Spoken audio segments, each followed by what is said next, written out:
Alors d'abord on commence par regarder le pied. Ok. Comme ça là le pied il est beau, il est bien blanc. Ouais. Et ensuite on regarde le chapeau. Okay. Et ça veut dire qu'elles sont arrivées à maturité, là elles vont plus forcément grandir. Ok. Ça se fait ou pas? En fait il y a ça dans une terre, il y a ça dans l'autre. Bon, bonjour à tous, je m'appelle Barou Rémi, je suis un des cofondateurs de Maury du Lac et de Ceramica, avec mes deux associés qui sont Jonathan Cabaudy et Pierre Girard. Alors on a commencé ça par passion un peu de la cuisine, parce qu'on aime les bons plats et on aime ce qui a beaucoup de goût.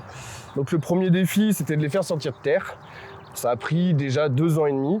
Et à partir de ce moment-là qu'on les a vus, le deuxième, c'était d'avoir un rendement qui était homogène et optimisé sur un même mètre carré, sur une même surface. Donc déjà, ça c'était le deuxième défi. Et ensuite, il fallait qu'elles aient du goût, et voire autant de goût, voire plus de goût que les sauvages que les ramasseurs cueillent. Et du coup, on a fait des tests à l'aveugle chez notre premier chef qui était le Père Bise à Talloires. Et ça a été unanime, c'était un test à l'aveugle. Ils ont ramené 3 typologies de Maury, dont la nôtre. Et on est arrivé tout de suite à, c'était celle-là, c'était unanime le choix, quoi. Plus jeune. Ouais, ça accélère. Hein. Ouais. Je sens qu'elle est sur la fin. C'est ça. Ouais. Ah ouais. Elles veulent parfait, sa maturité au top du top, ça. Ouais. Les pieds blancs. Pieds blancs. Ouais, ça c'est ça. prêt ça. Ouais, ouais. C'est prêt. Vous avez vu la différence de couleur alors que c'est la même variété? Ouais. Ah, c'est dingue, hein. Chaque année ça refait la même chose. Tout dépend, si elle prend plus le soleil, c'est les jeunes, c'est les montées très vite. On remarque, la maturité. plus elles sont très dans le canot, elles sont un peu ombrées, plus elles vont noircir, les autres sont plus claires. Ouais, ça c'est une Maury, elle laisse brûler ça. Ouais, ça a commencé, ouais.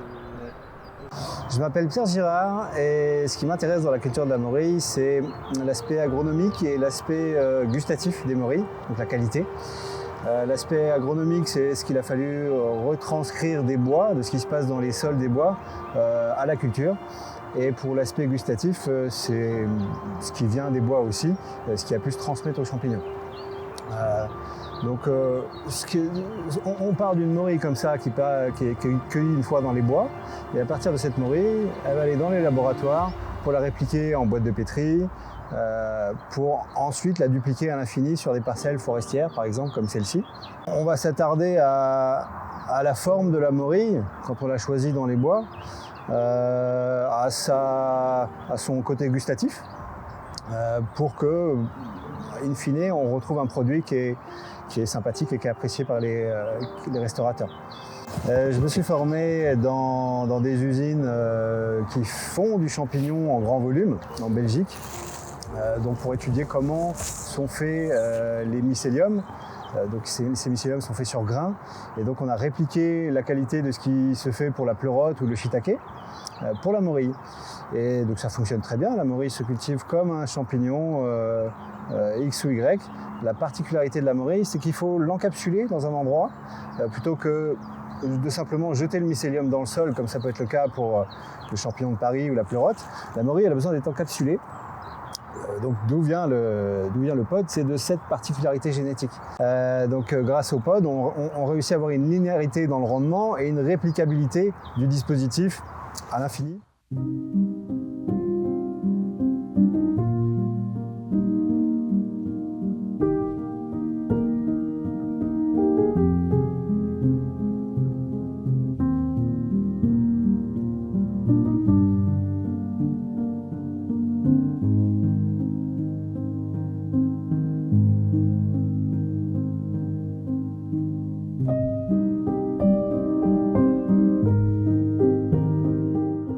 Bonjour, bienvenue sur l'exploitation des morilles du lac.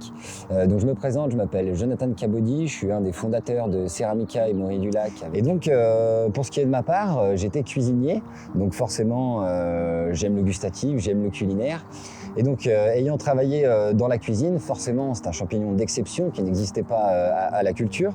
Et donc là le fait de pouvoir cultiver ce produit qui est assez incroyable, gustativement exceptionnel. Voilà, on a réussi un pari qui est assez fou, c'est-à-dire de travailler avec tous les restaurateurs étoilés en France. Malheureusement, le plus gros problème qu'on ait, c'est qu'on manque énormément de producteurs et de quantité de morilles. Donc pour l'instant, c'est un marché qui a son balbutiement, en plein développement. Donc on a un intérêt tout particulier à essayer de développer justement la culture de morilles en France, de trouver des producteurs, des agriculteurs qui puissent nous aider à faire grandir ce métier et enfin pouvoir fournir d'énormes restaurateurs en France qui souhaitent vraiment pouvoir accueillir ce produit en cuisine. Pour donner une idée un petit peu, le marché en France va représenter environ 180 tonnes fraîches par saison. Actuellement, avec l'exploitation des morilles du lac et grâce à Ceramica, qui est notre deuxième partie qui permet de former des producteurs, on est pour l'instant à un rendement qui est de 3 à 5 tonnes avec nos partenaires. Mais le bouche-oreille des restaurateurs est tellement violent qu'on se retrouve rapidement avec des demandes de 17 ou 20 tonnes. Donc voilà, c'est vraiment un marché qu'on cherche à agrandir, où on essaye de créer une relation de coopération et de collaboration avec d'autres agriculteurs. Donc si d'autres personnes sont intéressées pour venir cultiver, c'est avec grand plaisir pour venir s'allier à nous et créer un nouveau marché sur le territoire français. On en a 4, 6, 7, 8, 9 colis. Donc mercredi, comme ça, tu les as jeudi matin. Si j'ai pas assez de grosses qui font du 10 cm, je te mets 1,5 kg. Et si j'ai assez, je te mets 3 kg direct. Combien il te fallait, tu sais? 2 kg. On va lancer 11 colis de morilles.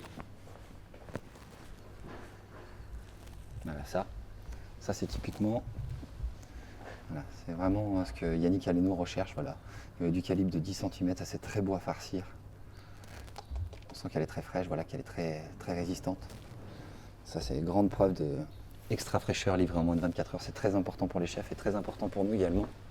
Donc là voilà, on est vraiment sur un triage de qualité qui est très très difficile à faire avant que la culture de morilles existe. C'est-à-dire que quand on est dans la nature, forcément on ramasse les morilles qu'on a de disponibles. Et puis surtout, même si on trouve des petites morilles, on préfère les ramasser plutôt que notre voisin ou le futur cueilleur se balade les ramasse. Alors là c'est un calibre très spécial, c'est des morilles qui sont grosses.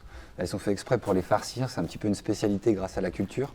En quelques années, en fait, on a pu enfin proposer des morilles qui sont grosses, matures, ce qui n'existe pas forcément dans la ramasse naturelle quand on est cueilleur. Donc là, on va en profiter pour faire vraiment un colis spécifique pour leur art culinaire qui va se dérouler directement en cuisine.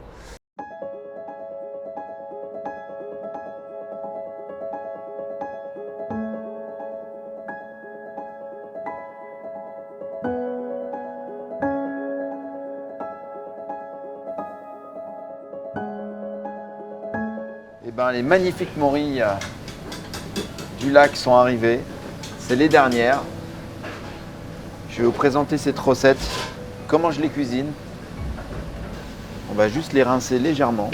Voilà, l'objectif c'est pas d'enlever trop de champignons. Juste un petit peu l'excédent comme ça de terre. C'est grâce à l'auberge du Père Bise que j'ai rencontré la naissance de ce produit. Parce que Pierre, c'est à Talboire, ici, qu'il a pu trouver cette technique de faire pousser ses morilles. Et je l'ai rencontré au tout début quand j'ai repris l'auberge parce qu'il travaillait déjà avec la famille Bise. Et aujourd'hui, ce produit m'accompagne tous les printemps pour agrémenter mes recettes printanières. On ne va pas les laisser très longtemps, les prendre et les mettre à égoutter comme ceci pour enlever l'excédent de sable et de terre qu'il pourrait avoir. préciser une échalote et on va cuire nos morilles avec une échalote.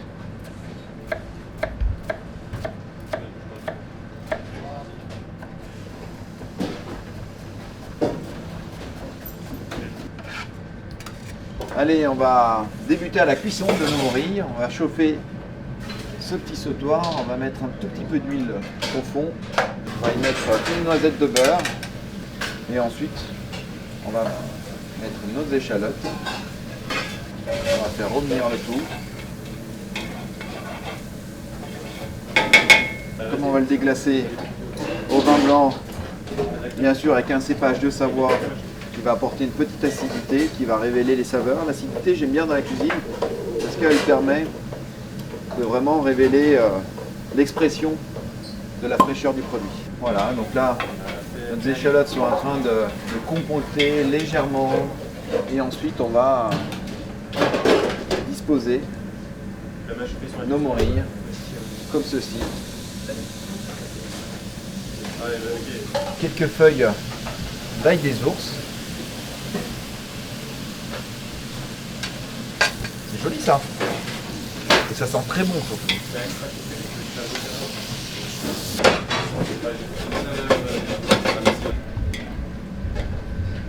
Allez, on va mettre un peu notre vin blanc et on va laisser cuire à couvert pendant 10 minutes. Et on va assaisonner avec du sel.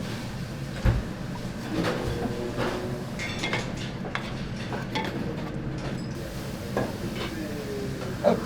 Donc voilà les morilles. Donc les morilles sont cuites. Et je vais vous faire une recette végétale avec que des produits de la saison printemps.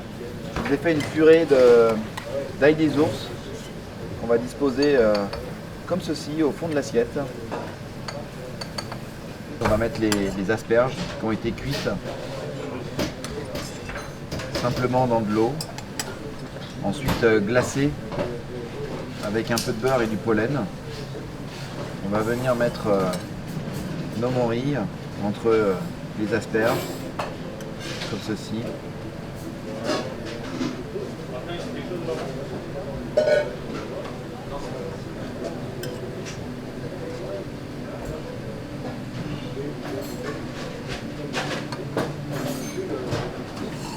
Je vais mettre des petits pois.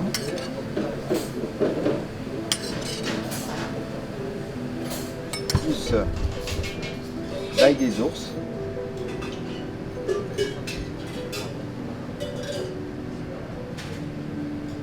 Là, on voit que l'assiette elle commence déjà à se construire. Ces bourgeons d'ail des ours ont été mis en pickles. Et là, on va mettre quelques pousses d'oseille également. Et entre les lamelles de radis,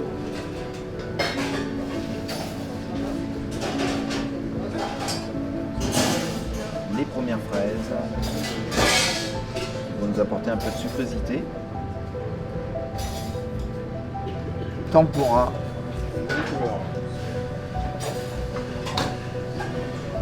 D'asperges et une tempura de feuilles d'ail des ours qui va apporter un peu de croustillant. Et là, nos morilles, elles sont en harmonie avec la saisonnalité.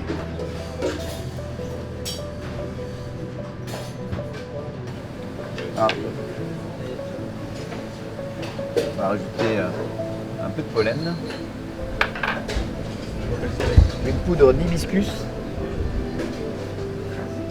Un sabayon de pollen qu'on va disposer au centre, comme si c'était un nid.